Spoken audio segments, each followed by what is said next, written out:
இயேசு உங்களை நேசிக்கிறார். பிரியமானவர்களே, இந்த நாளில் ஆண்டவர் நம்மளோடு பேசும்படி வேதத்திலிருந்து 2 வசனங்களை கூட வாசித்து நாம் ஆண்டவர் கொடுக்கக்கூடிய அறிவுரைகளை, ஆண்டவர் நம்மோடு பேசுகிற காரியத்தை பார்ப்போம். அது ஏசாயா தீர்க்கதரிசியின் புஸ்தகம் 51வது அதிகாரம் 7வது வசனம் 8வது வசனம் இப்படியாக சொல்லுகிறது: நீதியை அறிந்தவர்களே, என் வேதத்தை இருதயத்தில் பதித்திருக்கிற ஜனங்களே, எனக்கு செவி கொடுங்கள்.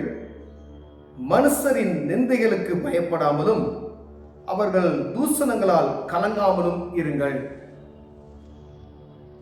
பிரியமானவர்களே, இந்த வசனம் ஆண்டவருடைய பிள்ளைகளுக்கு ஆண்டவர் ஒரு ஆறுதலான ஒரு காரியத்தை சொல்லப்படுகிறது. நீதியை அறிந்தவர்களே, என் வேதத்தை இருதயத்தில் பதித்திருக்கிறேன் ஜனங்களே, எனக்கு செவி கொடுங்கள். மனுஷரின் நிந்தைக்கு பயப்படாமலும் அவர்கள் தூஷணங்களால் கலங்காமலும் இருங்கள் என்று ஆண்டவர் சொல்லுகிறார். உலக பிரமாண மனுஷன் செய்யப்படுகிற தூஷணங்களுக்கும் அவன் செய்யப்படுகிற நிந்தைகளுக்கும் நீ பயப்படாதே என்று ஆண்டவர் சொல்லுகிறார். அநேக நேரங்களில் ஆவிக்குரிய வாழ்க்கையில் இருக்கிறவர்களுக்கு ஏற்படக்கூடிய மன கஷ்டங்கள், எங்கும் சமாதான குறைச்சல்கள். ஏன்னா நம்ம பேச முடியாது, எதிர்த்து பேச முடியாது. அவர்கள் பேசுகிற வார்த்தைகளுக்கு மறுமொழியை நம்ம ஒன்றும் சொல்ல முடியாது. நமக்கு தெரிந்தது ஜெபம். ஆண்டவர் சொல்லுகிறார், அப்படிப்பட்ட என் கர்த்தருடைய பிள்ளைகளுக்கு ஒன்றும் நீ செய்யாது. அவர்கள் தூசிக்கிட்டே இருக்கட்டும், அவன் நிந்தனை பண்றவன் நிந்தனை பண்ணிக்கிட்டே இருக்கட்டும். பாருங்க, கோலியாத்து இஸ்ரவேல் ஜனங்களுக்கு முன்பதாய் வந்து தூஷணமும் ஆண்டவருடைய நாமத்தை மேம்படுத்தாத அவனுடைய ஆக்ரோஷமான வார்த்தைகளினாலும் இஸ்ரவேலை நிந்தித்துக் கொண்டே இருந்தான். அப்படி ஒரு நிந்தித்துக் கொண்டிருந்த மனிதனை ஆண்டவர் பார்க்கிறார். ஒரு சிறிய மனிதன் தாவீதை அனுப்புகிறார் ஆண்டவர். ஒரு அற்புதம் அங்கு நடக்கிறது. இஸ்ரவேலுக்கு ஒரு பெரிய ஒரு சந்தோஷம் உண்டாகிறதை நாம் பார்க்க முடிகிறது. பிரியமானவர்களே, அவன் பராக்கிரமசாலி. அவன் அனுதினமும் வந்து ஜனங்களுடைய இருதயத்தை மடிந்து போக செய்வதற்கு நிந்தையான வார்த்தைகளை பேசிக்கொண்டே இருப்பான், தூஷணமான வார்த்தைகளை பேசிக்கொண்டே இருப்பான்.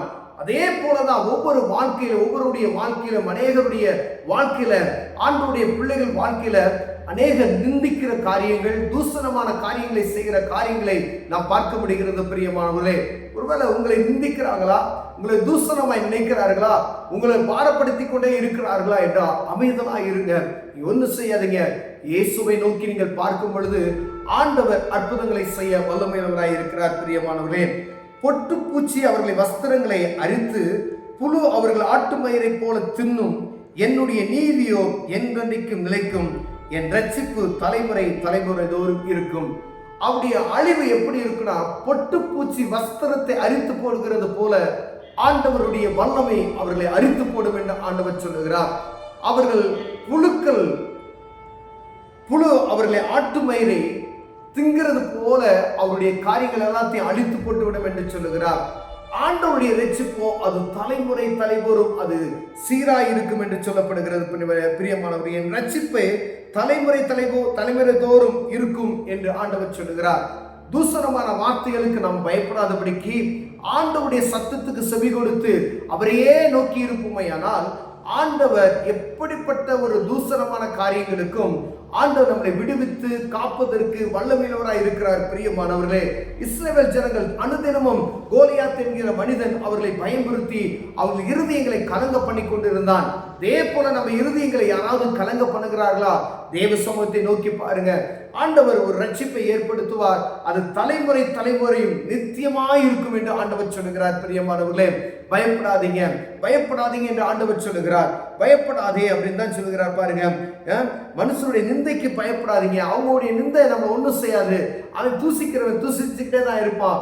பயப்படாத என்று ஆண்டவர் சொல்லுகிறார். பிரியமானவர்களே, யாரையும் எதை குறித்தும் பயப்படாதபடிக்கு ஆண்டவரே நோக்கி இருப்போமே, ஆனால் ஆண்டவர் நம்மை ஆசீர்வதிக்க வல்லமையாக இருக்கிறார்.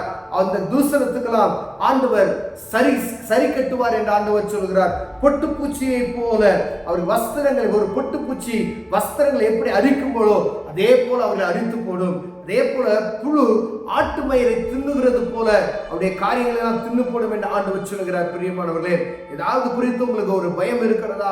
ஆண்டவருடைய பிள்ளைகள், நான் ஆண்டவரையே நேசித்து இருக்கிற சார்ந்து இருக்கிறேன், எங்கும் எனக்கு துஷ்டமா இருக்கிறது, ஊழியர்களுக்கு வரக்கூடிய பிரச்சனைகள், விசுவாசிகளுக்கு வரக்கூடிய பிரச்சனைகள், ஆண்டவருடைய ஊழியத்தை மைமையாய் செய்கிறவர்களுக்கு வரக்கூடிய பிரச்சனைகள், அது அப்படிதான் இருக்கும். ஆனால் ஆண்டவர் சொல்கிறார், எல்லாம் என்ன செய்வேன், ஒரு நொடி பொழுது மாற்றி போடுவேன், பயப்படாத என்று ஆண்டவர் சொல்லுகிறார். பிரியமானவர்களே, பயத்தை எடுத்து போடுங்க, தேவ சமூகத்தை நோக்கி பாருங்கள். ஆண்டவர் நம்மை ஆசீர்வதிக்க வல்லமையுள்ளவராய் இருக்கிறார். அன்பின் தகப்பனே, ஆண்டவரே, எங்க தூசணங்கள் எங்களை பற்றி ஆண்டவரை தூசணமாக பேசுறவர்கள், நிந்தையாய் ஆண்டவரை நிந்திக்கிறவர்களுக்காக நாங்கள் ஜெபிக்கிறையா, அற்புதம் செய்யும் இயேசுவின் நாமத்தில் பிதாவே, ஆமென்.